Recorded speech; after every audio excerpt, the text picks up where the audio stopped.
자, 보통 우리 세상 사람들이 살아가는 모습은 그렇게 자유롭고 유쾌한 삶이 아니죠. 다들 수고하고 무거운 짐을 진 것으로 표현된 그렇게 어렵고 힘든 삶을 살아갑니다. 그래서 예수님이 우리한테 뭐라고 말씀하셨어요? 수고하고 무거운 짐진 자들아 다 내게로 와라. 내가 너희를 쉬게 해주겠다. 이렇게 말씀해 주셨거든요. 예수님께서 우리에게 제시하신 그 조건이 어려운 건가요? 쉬운 건가요? 예수님께서 우리에게 그 무거운 짐을 지고 네가 문제를 해결하라 그렇게 말씀하지 않고 누구한테 오라고 하셨어요? 나한테 와라. 내가 너희를 쉬게 해주겠다 그러셨거든요. 그러면 우리는 그 말씀대로 순종하고 그 주님의 말씀을 따라가면 되는 거죠. 주님께로 가면 뭘 얻을 수 있습니까? 쉼을 얻을 수가 있죠. 자, 묻겠습니다. 여러분 예수님 믿으십니까? 정말 믿으세요? 그럼 여러분 예수님 안에서 쉼을 얻고 있습니까? 쉼을 누리고 있습니까? 그 어려운 게 아니거든요. 문제는 뭐라고 그랬습니까?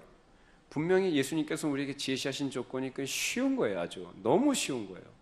야, 너 나한테 와서 맡기기만 해라. 나한테 오기만 해라. 그럼 내가 너 쉬게 해주겠다. 그러니까 믿음으로 오기만 하면 되는데 사람들이 이것을 갖다 어렵게 여기는 이유가 있다고 그랬어요. 세 가지를 말씀드렸습니다. 지난 시간에.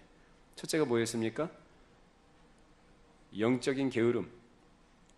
자기 육신을 위해서는 그렇게 부지런히 그 생활하고 모든 것을 다 하면서 영적으로 이렇게 열심을 부른 일에 대해서는 사람들이 그런 마음을 두지 않는단 말이에요. 그렇게 하면 자기가 육신을 힘들 거라고 생각을 하는 거죠. 이게 바로 영적인 게으름이에요. 두 번째 일은 사악한 즐거움이라고 했습니다.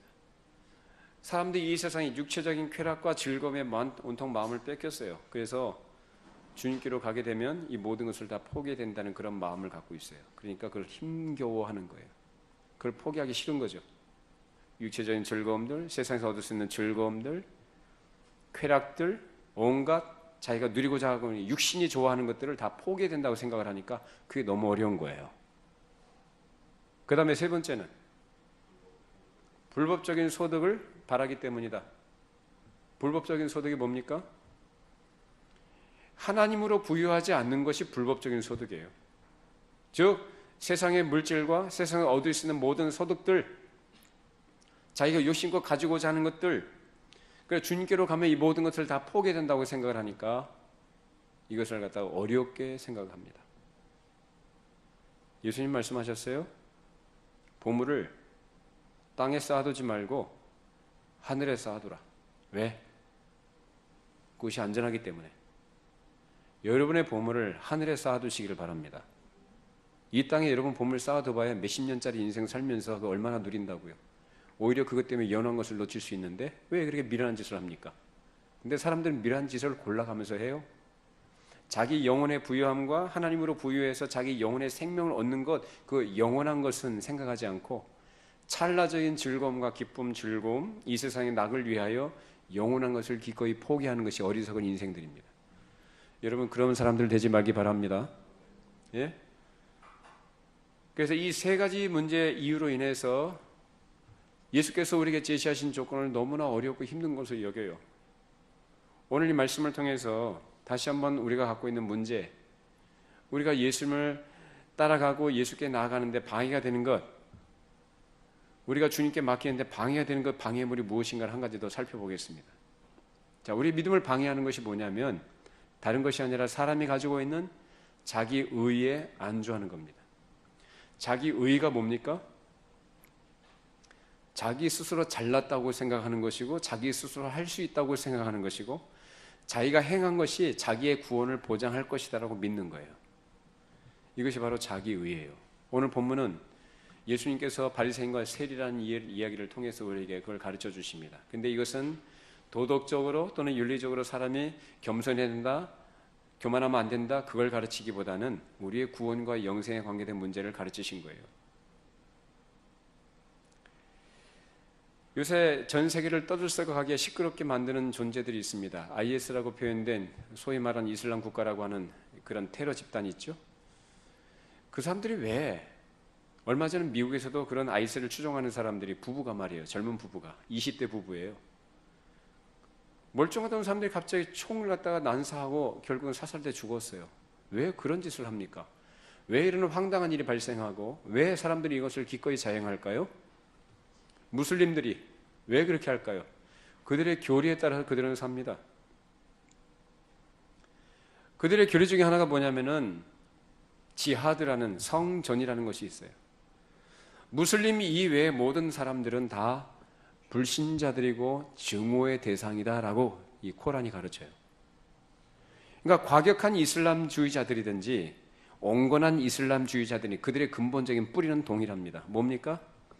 자기들만이 의롭고 다른 사람들은 다 불의하다, 증오의 대상이다, 더럽다라고 얘기합니다. 그래서 그들과 접촉하는 것 자체를 아주 꺼려하고 그런 불법적인 것을 자기들이 더럽혀질까봐 그래서 하루에 5번씩 메카를 향해서 기도하는 거예요. 자, 그렇게 기도함으로 자기들이 정결하게 된다고 생각을 합니다. 그리고 또 자신들의 목숨 하나밖에 없는 목숨을 자살폭탄 공격이든지 또는 지하드에 투신함으로 인해서 자신들이 나중에 저 천국에서 알라 앞에 갔을 때 칭찬받고 그것으로 구원을 받으며 여러 여자들을 아내로 얻게 될 것이다라는 이 잘못된 망상과 확신 가운데 그런 일들을 저지르는 거예요. 뭐냐면 그것이 바로 이 세상에 있는 종교들이 갖고 있는 특징입니다. 이 세상 종교의 특징이 뭐죠? 사람이 자기의, 자기의 공로, 자기의 선행, 자기의 헌신, 자기의 수고, 자기의 노력 이런 것들로 인해서 어떤 보상으로서 어떤 상을 받든가 구원을 얻을 수 있다라고 생각하는 것, 이것이 바로 세상 종교가 가진 특징입니다. 근데 우리 기독교는 그렇지 않아요. 오히려 그것을 철저하게 거부하고 부정합니다. 그리고 그걸 정죄합니다. 그런데 예수님 당시 바리새인들뿐만 아니라 오늘날 예수를 그리스도로 고백하고 주로 고백하는 예수 믿는 사람들 가운데도 이러한 공로의식 내지는 자기의라는 그런 것들이 그들의 마음속에 뿌리 깊이 박혀 있어요. 아이러니한 것은 예수를 주로 고백한다라는 것은 곧 자기가 종이며 은혜로 사는 인생임을 고백한다는 얘기인데 어떻게 예수를 믿는다고 하면서 어떻게 자기 공로의식을 가지고 있습니까? 이것이야말로 세상 종교의 특징인데 그리고 카톨릭이든지 다른 이방 종교들이 갖고 있는 특징들 아닌가요? 근데 우리 기독교는 그게 아니라니까요. 근데 그런 의식들을 가지고 신앙생활을 하고 종교생활을 하며 하나님 앞에 나와서 복을 받을 것이라고 기대를 합니다. 그리고 그러한 선행과 자기 공로와 자기 의에 안주하면서 자기는 천국 가는 티켓을 확보했다라고 그것을 근거로 삼아요. 거짓된 안정감에 속고 있는 겁니다.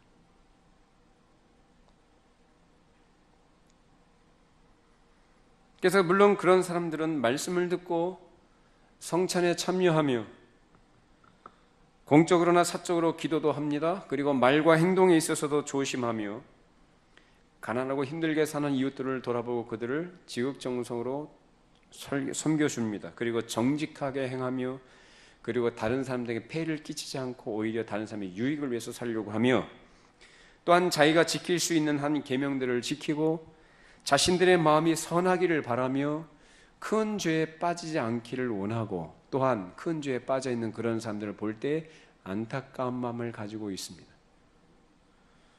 자, 그러면 이 정도면 괜찮지 않습니까? 예수를 믿는 사람인데 이 정도면 괜찮은 거 아닙니까? 훌륭하죠?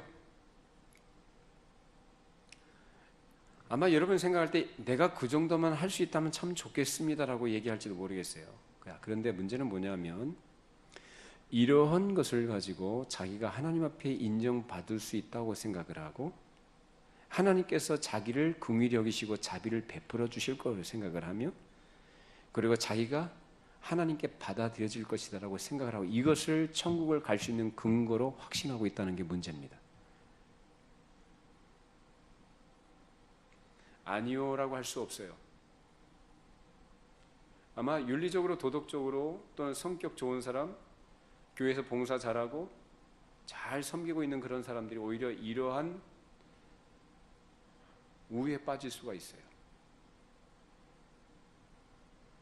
이런 것들이 바로 사탄이 가장 즐겨 사용하는 미끼들이고, 사탄이 과거로부터 현재까지 앞으로도 죄인을 안전하다고 느끼게 해서 그리스도께 나아가는 것을 막는 것입니다. 바로 이 문제 때문에 사도들이 초대교회 성도들에게 이러한 왜곡된 복음을 흐리고 복음을 이 사람들이 오해케 하는 이런 거짓된 가르침들을 경계하도록, 그래서 로마서와 갈라디아서를 통해서 그 서신서를 통해서 그것을 재차 여러 번 반복해서 강조하고 가르치고, 그런 것을 위해서 온 힘을 기울여 성도들을 경계했던 것입니다. 자, 우리 로마서 3장 20절 말씀. 그러므로 율법의 행위로 그의 앞에 의롭다 하심을 얻을 육체가 없나니 율법으로는 죄를 깨달음이니라. 갈라디아서 2장 16절. 사람이 의롭게 되는 것은 율법의 행위로 말미암음이 아니요 오직 예수 그리스도를 믿음으로 말미암는 줄 알므로 우리도 그리스도 예수를 믿나니 이는 우리가 율법의 행위로서가 아니고 그리스도를 믿음으로써 의롭다함을 얻으려 함이라. 율법의 행위로서는 의롭다함을 얻을 육체가 없느니라. 자, 로마서, 즉 로마 교회 성도들과 갈라디아 교회 성도들에게 사도 바울이 전했던 서신서의 내용입니다. 이처럼 사람들의 마음속에 뿌리 깊이 박혀있는 공로 사상들, 그래서 예수 그리스도를 믿음으로써만 의롭다 하시는 하나님의 방법을 거부하며 대적하는 이런 일들이 많이 있다는 것입니다. 그래서 이러한 자만과 잘못된 이런 그릇된 확신이 고쳐지기 전까지는 사람은 그리스도 안에서 약속된 쉼을 얻을 수가 없습니다. 여러분, 세상 종교들 보세요. 사람들이 평안을 누리던가요? 뉴에이지 명상음악 그런 걸 하면서 그거 한 3일만 하면 스트레스가 해소가 된다고 합니다. 스트레스 해소되죠. 되니까 하죠. 자, 그런데 스트레스 또 안 받아요? 또 받죠. 계속해서 자기가 뭔가를 함으로써 쉼을 얻으려고 하고, 뭔가를 자꾸 종교적인 행위를 함으로써 그 보상으로서 무엇을 기대하는 것, 이것이 바로 복음을 대적하는 거예요. 이것이 바로 하나님께서 우리를 구원하시고 의롭게 하시고 우리를 온전케 하시는 그런 약속의 말씀을 믿지 않는 불신앙적인 태도들이에요. 만일 사람이 자신의 공로와 수고한 것에 대한 보상으로서 구원을 얻을 수 있다면 그것은 더 이상 기독교가 아니죠. 그래서 그런 것들은 뭐냐면 카톨릭이 그렇고요, 불교가 그렇고, 힌두교가 그렇고, 무슬림이 그렇고, 다 그렇습니다. 그런 종교들은 다 그래요. 사람의 공로와 행위와 그 선행의 대가와 보상으로서 무엇을 얻는 거예요. 그것들은 얻을 수도 없지만 얻을 수 있다라고 확신하는 거죠. 잘못된 확신이고 잘못된 믿음이에요. 오히려 그것이 그들을 정죄할 것이고 그들을 멸망의 길로 인도하는 것에 불과한 것입니다. 왜냐하면 사람은 그 스스로 의를 행할 수 있는 존재가 못 되기 때문입니다. 자, 우리 로마서 5장 12절 말씀. 그러므로 한 사람으로 말미암아 죄가 세상에 들어오고 죄로 말미암아 사망이 들어왔나니 이와 같이 모든 사람이 죄를 지었으므로 사망이 모든 사람에게 이르렀느니라. 모든 사람이 죄인이기 때문에 죽는 것이고 죄인이기 때문에 죄를 짓는 것이며 죽음 아래 있는 인간이 그 스스로를 구원할 수 없는 거예요. 그런데 많은 사람들이 자기가 선을 행할 수 있으며 율법을 지킴으로 의롭게 될 수 있다고 생각을 해요. 자, 좋아요. 그렇다면 100번 양보해서 율법을 지킬 수 있다고 치십시다. 그래, 우리 율법을 지킬 수 있어요. 자, 근데 성경이 우리에게 요구하는 것은 완전한 걸 요구합니다. 율법의 요구는 조금도 모자람이 없는 완전한 걸 요구해요. 근데 그걸 우리가 할 수 있느냐라는 거예요. 할 수 없어요. 왜? 수백 가지 율법 조문 중에서 한 가지만 어겨도 다 어기는 거예요. 왜? 율법은 하나가 전체고 전체가 하나를 가르쳐요. 서로 연결되어 있다는 거예요. 그것을 성경에 가르칩니다. 자, 우리 야고보서 2장 10절 11절. 누구든지 온 율법을 지키다가 그 하나를 범하면 모두 범한 자가 되나니 간음하지 말라 하신 이가 또한 살인하지 말라 하셨은즉 내가 비록 간음하지 아니해도 살인하면 율법을 범한 자가 되느니라. 자, 간음하지 말라고 해서 간음 안 했어요. 근데 살인하면 뭘 어기는 거예요? 율법을 어기는 거고 법하는 거예요. 자, 그런데 이것도 좋아요. 겉으로 드러나는 외적인 행위와 결과적인 것을 가지고 간음했냐 살인했냐 세상은 그렇게 따집니다. 율법이. 그렇죠? 근데 하나님은 어떻게 하신다 그래요? 사람은 마음을 보셔요. 하나님께서 마음에 우리의 심장과 폐부까지 다 살피신다고 그랬어요. 근데 우리 마음이라는 것이 뭐냐? 성경에 가르친 마음은 어려서부터 계획하는 바가 모두 다 악하다 그래요. 모든 만물보다 거짓되고 부패한 것이 사람의 마음이다 그래요. 예수님도 그 마음에 대해 말씀하십니다. 사람의 마음 속에 있는 모든 것이 사람을 더럽게 한다고 하시고. 근데 사람이 어떻게 의를 행할 수가 있으며 선을 행할 수가 있겠습니까?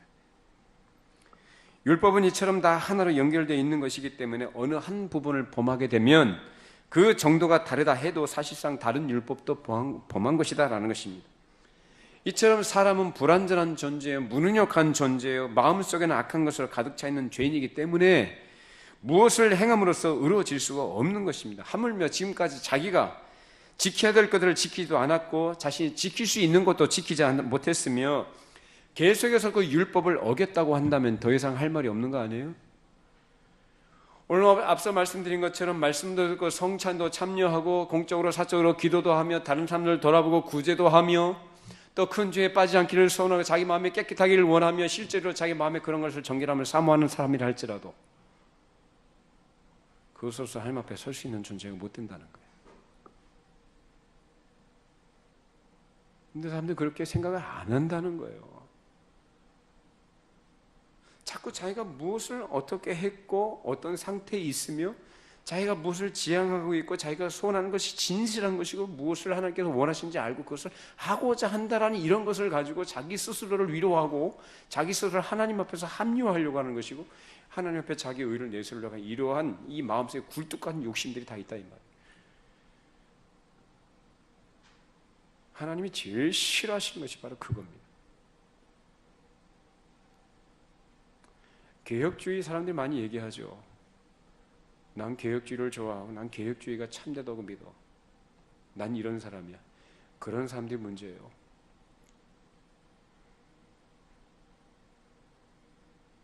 우리 교회가 참 좋은 교회고 물론 좋게 생각하는 건 좋죠. 그러나 그 이면에 여러분이 그 속에 다른 사람들이든지 다른 교회에 대해서 그리스도의 거룩한 교회에 대해서 여러분이 평하는 마음을 갖고 있거나 비판하는 마음을 갖고 있다면 그건 잘못된 겁니다. 물론 말씀에서 벗어난 것에 대해 우리가 분별하고 그것을 우리가 지적할 수 있어야 되고 그것을 들춰내서 우리가 올바른 유익을 얻도록 해야 되는 것은 잘하는 것이고 맞는 것이지만 그게 아니고 상대적으로 자기를 갖다가 우월하게 생각을 하는 이러한 마음에서 동기에서 출발하는 것은 잘못된 거예요. 이런 오류에 많이 빠져 있죠.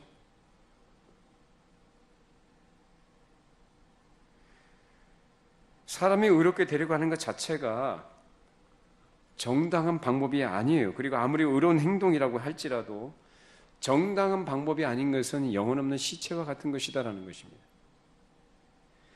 따라서 사람이 자기 의로움을 확신하고 의지하는 것은 실상은 자신이 가지고 있지 않은 것을 의지하는 것이며 있지도 않는 것을 의지하는 것이기 때문에 그 자체가 헛된 것이고 불법이다라는 것입니다. 그 불법은 절대적으로 완전한 것 이외에 어떤 것도 하나님께서 인정하시지 않는다라는 거예요. 그러므로 사람이 자신의 행위로 이런 완전함으로 치장하려고 할 때 그것은 제정신이 아닌 정신이 나간 사람이다라는 거예요. 완전하지도 않은 것을 가지고 자기가 가지고 있는 건 행하건 거 자기가 또 뭐 갖추고 있는 몇 가지를 가지고 자기를 치장하고 자기가 의롭다고 생각한다. 이것이 바로 정신 나간 사람의 모습이고 그런 사람들은 예수님 당시에 유대인들의 바리새인들의 모습이었고 오늘날도 교회 안에 그런 정신 나간 사람들이 많이 있다라는 거예요. 아니라고 말할 수가 없어요. 왜? 이것이 바로 우리의 민낯이기 때문에. 따라서 하나님께서 제시하신 복음을 믿음으로서가 아닌 자신의 의로움을 의지하는 자는 복음적인 의로움을 가질 수가 없습니다. 그런 것은 하나님의 의로움도 아니요 그리스도의 의로움도 아니며 복음의 의로움도 아닙니다. 단지 자기를 의지하면서 자기를 신뢰하는 것은 결국 자신이 아무것도 아닌 것을 의지하고 있다는 것이며 자신의 영혼과 구원의 문제를 아무것도 아닌 것에 기반을 두고 있다는 것에 불과한 것입니다. 그런데 바리새인들은 자기들이 행하는 종교적 선행, 자기들의 의를 근거로 하나님 앞에 설 수 있다고 확신했습니다. 그래서 뭐라고 얘기합니까? 내가 저 세리 같은 놈들하고 다르다는 것을 감사합니다. 나는 저 세리처럼 간음도 안 했고 도둑질도 안 했고 속여 빼앗지도 않았습니다.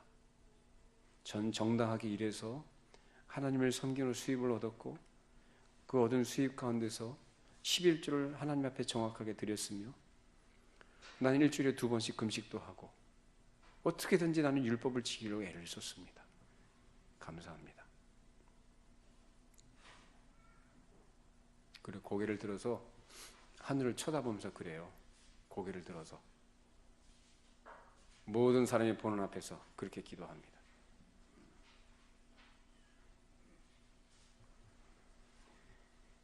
이처럼 자기 자랑하기 좋아하고 자기 만족에 빠져 있으며 자기는 항상 옳고 다른 사람은 잘못됐다는 이분법적인 이러한 사고방식에 길들여져 있는 것이 바로 바리새인들이었습니다. 불신자가 다른 것이 아니라 이런 사람이 불신자예요. 혹시라도 여러분 예수 믿는다고 아까 고백을 하셨고 진실하게 고백을 하셨는데도 불구하고 여러분 안에 이런 모습이 있다고 한다면 이건 뭐죠? 그건 예수 믿는 게 아니죠.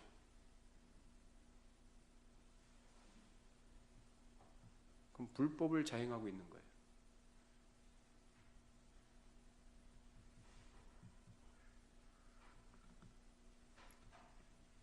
불신자는 하나님께서 주신 율법의 정신이 무엇인지를 몰라요.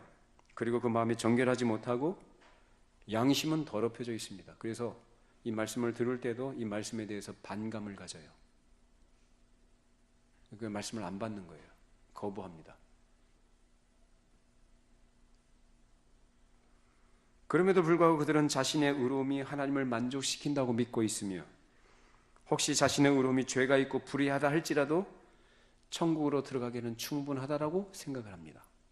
그래, 내가 비록 그런 것들이 있긴 하지만 그래도 천국은 들어갈 수 있을 거야. 철저히 자기중심이죠. 자기 이익이죠. 자기 이익을 최고의 가치로 여기는 사람들의 마음이 바로 이런 마음이에요. 이것은 곧 하나님께서 불의하시다고 믿는 것이며 하나님을 하나님이 아니라고 믿는 것입니다. 왜 그렇습니까? 하나님은 그런 분이 아닌데 그렇게 믿는다고 한다면 하나님은 절대로 불의한 자를 용납하지 않거든요. 그런 불의한 자들, 온전치 못한 자들 하나님께서는 천국으로 못 들어오게 하시거든요. 근데 자기 스스로 천국을 들어갈 수 있다고 생각한다면 하나님은 오해하고 있는 거죠. 하나님께서 죄인을 의롭다 하시는 방법은 오직 믿음뿐입니다. 예수 그리스도께서 죄인을 위하여 십자가 위에서 죽으심으로 율법의 모든 요구를 충족시키셨고 약속을 성취하셨다는 그 믿음으로서만 하나님 앞에 설 수 있는 것입니다. 사람이 그렇게 예수 그리스도를 믿을 때 그를 의롭다 인정해 주시는 것이 바로 하나님의 약속이에요. 만일 사람이 자신의 의로운 행위와 율법을 지킴으로써 의롭게 될 수 있다면 그리스도께서 헛되이 돌아가신 거죠. 예수님께서 십자가에 죽으신 것은 잃어버린 영혼을 천국으로 들어가도록 하시기 위해서 십자가에서 죽으신 거예요. 그 사실을 믿고 자신을 의지하고 완전히 내맡기는 것이 하나님께서 의롭게 하신다라는 그런 근거가 되는 거예요. 근데 그렇지 않다면 예수님께서 왜 죽으셨어요? 자꾸 사람이 자기 공로 생각하고 행위 의지하고 율법을 지키면서 뭘 얻으려고 생각한다면 예수님 죽으신 건 헛된 거죠. 그것을 갈라디아서 지적을 합니다. 갈라디아서 2장 21절 내가 하나님의 은혜를 패하지 아니하노니 만일 의롭게 되는 것이 율법으로 말미암으면 그리스도께서 헛되이 죽으셨느니라. 예수님은 율법으로 안 되는 것 때문에 오셨고 그것 때문에 예수님께서 십자가에서 죽으시면 율법을 다 완성하신 분인데 그것을 갖다가 인정하지 않고 자기가 율법을 행하고 율법을 자꾸 지지하고 그런다면 결국 그것을 하나님께서 정하신 그 방법을 거부하는 것이고 복음을 대적하는 대적자가 되는 것이며 성경 전체를 거부하는 괴상한 도전이 되는 것입니다.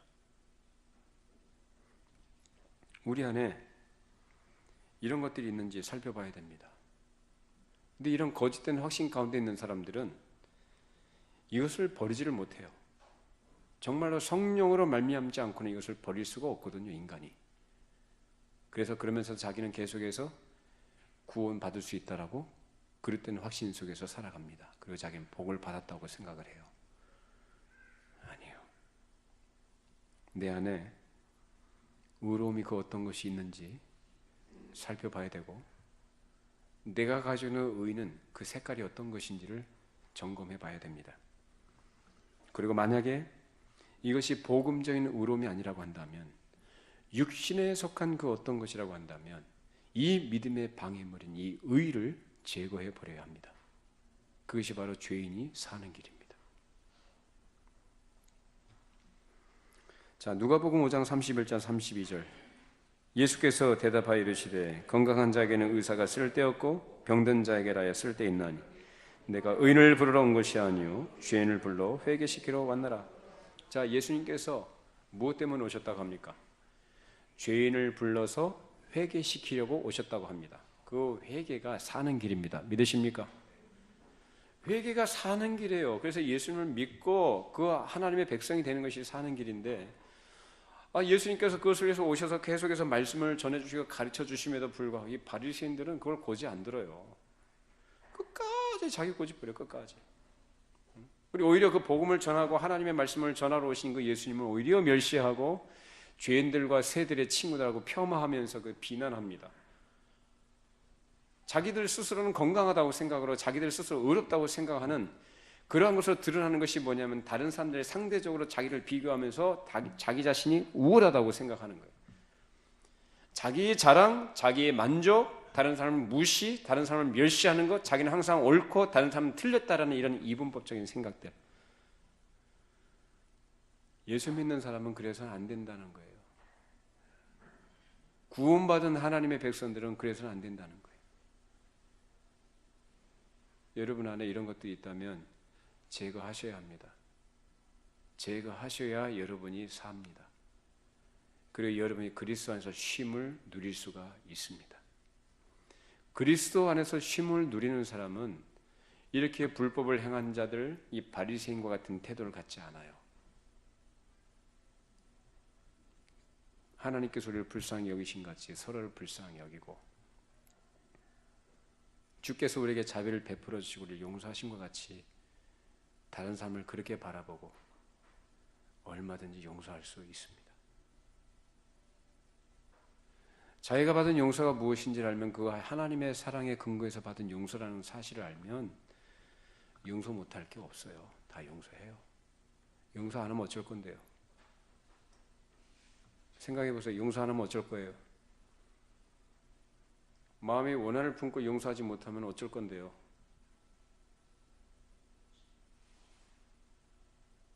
그렇게 고집을 부리고 자기 자존심 내세우며 고집을 부리면 자기의 유익이 됩니까? 유익이 안 되죠. 오히려 자기의 영혼을 해롭게 하는 거예요.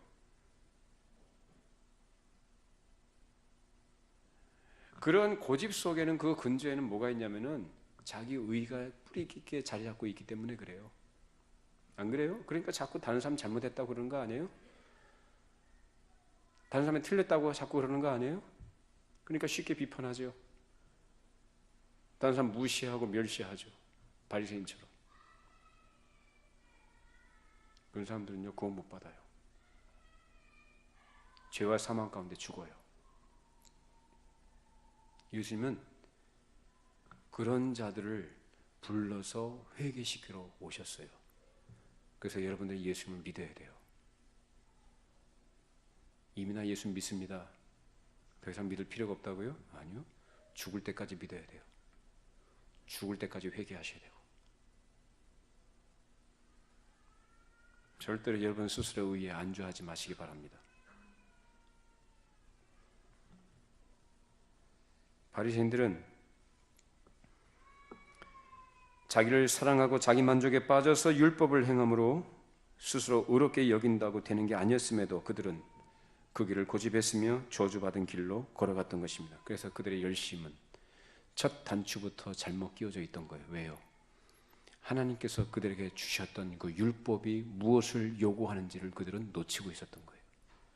자, 우리 마태복음 22장 37절 40절. 예수께서 이르시되 내 마음을 다하고 목숨을 다하고 뜻을 다하여 주 너의 하나님을 사랑하라 하셨으니 이것이 크고 첫째 되는 계명이요 둘째도 그와 같으니 내 이웃을 내 자신같이 사랑하라 하셨으니 이 두 계명이 온 율법과 선자의 강령이니라. 율법이 요구하는 기준은 하나님을 사랑합니다. 또 이웃을 사랑하는 것입니다. 그러면 하나님을 사랑하되 어떻게 사랑하라고 하는 겁니까? 목숨을 다하라는 말을 한마디로 표현하자면 전인격을 다해서 사랑하라는 얘기예요. 그러니까 하나님 이외의 어떤 것도 사랑의 대상으로 삼아서 안 된다는 것, 거기에는 무엇이 포함된 자기 자신도 포함이 돼요. 너 자신보다도 하나님을 더 사랑해라. 그렇게 하나님을 사랑함으로써 다른 이웃들 또한 어떻게 하라고 합니까? 내 몸같이 사랑해라. 이것이 율법의 요구예요. 여기에서 못 미치는 모든 것이 죄라고 성경은 가르칩니다.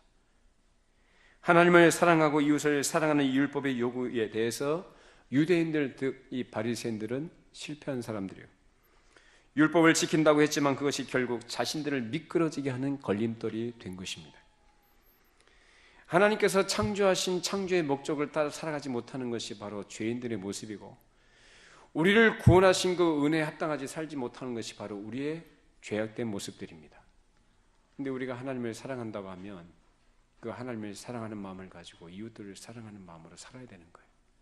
그것이 바로 율법이 요구하는 것이기 때문에 이 율법의 요구를 따라 우리가 살아가도록 하나님의 은혜를 늘 겸손히 구할 수밖에 없는 것이고, 그 하나님의 마음으로 충만하게 되도록 은혜로 충만하게 되어져서 그것이 내 의와 내 열심으로서가 아니라 그 하나님의 은혜로 주어진 그 믿음과 그 은혜에 대한 감사와 감격으로 그 이웃들을 사랑하는 거예요.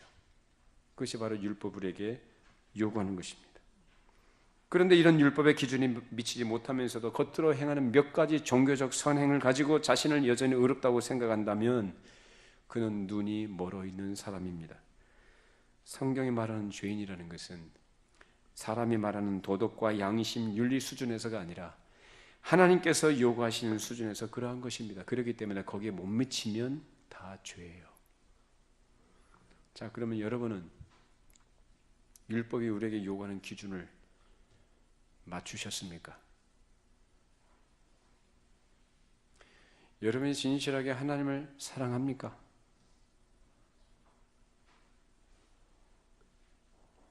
성경의 요구는 그냥 사랑하라가 아니라 마음과 뜻을 다해서 성품을 다해서 목숨을 다해서 사랑하라고 했어요. 그 하나님 그렇게 사랑하냐고요? 그것도 아니라면 이웃을 사랑하나요?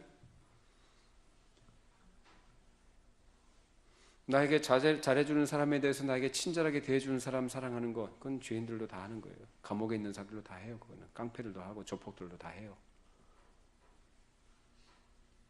나하고 관계가 좋고 사이좋은 사람을 사랑하고 같이 교제하고 이런 것을 잘한다고 생각하십니까? 그건 아니죠. 성경의 요구는 그게 아니고 원수까지도 사랑하라고 했어요.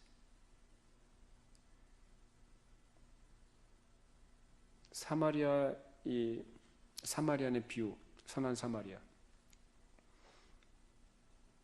제자들에게 예수님께 제자들이 물어봐요. 누가 내 이웃입니까? 너의 도움을 필요로 하는 사람이 너의 이웃이다.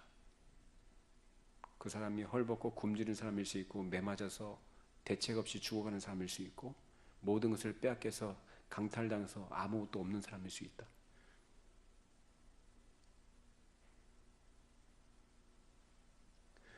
그런 사람이 바로 너의 이웃이다라는 거예요. 그 이웃을 어떻게까지 사랑하라 그래요? 내 몸과 같이 사랑해라. 이거에 바로 율법의 요구예요. 우리는 이런 율법의 요구에 미치지 못한 사람들이에요.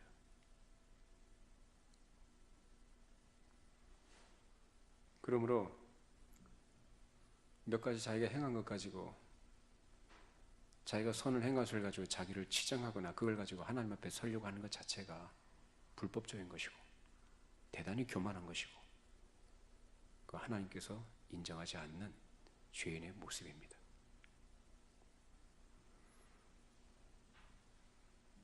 우리가 하나님을 사랑하고 자기를 희생해서까지 이웃을 사랑하는 것으로 나타난다고 할 때에 설령 그렇게까지 한다 하더라도 그것을 우리의 구원의 근거로 삼거나 자랑해서는 안 될 것입니다. 왜냐하면 예수님도 그렇게까지 하셨음에도 불구하고 자랑하지 않으셨어요. 예수님께서는 죽기까지 복종하시고 십자가에서 희생하시면서까지도 자기를 드러내지 않으셨어요. 근데 그 예수를 믿는다는 사람들이 자기를 드러내요? 자기를 자랑해요? 자기가 행한 것을 가지고 자기를 갖다 치장하고 다른 사람하고 비교해서 우쭐감을 가지고 우월감을 가지고 다른 사람들을 멸시하면 됩니까? 그럴 수 없는 거죠.